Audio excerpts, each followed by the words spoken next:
guys, today pakit-on tika na ako how to make tingog sa mga animals nga iro.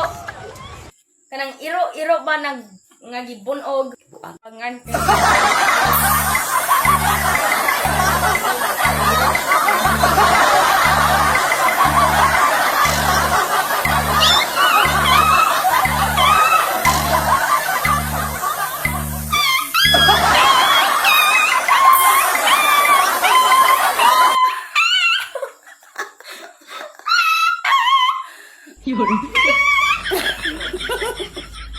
Was good guys. Sunod nga tingog kat.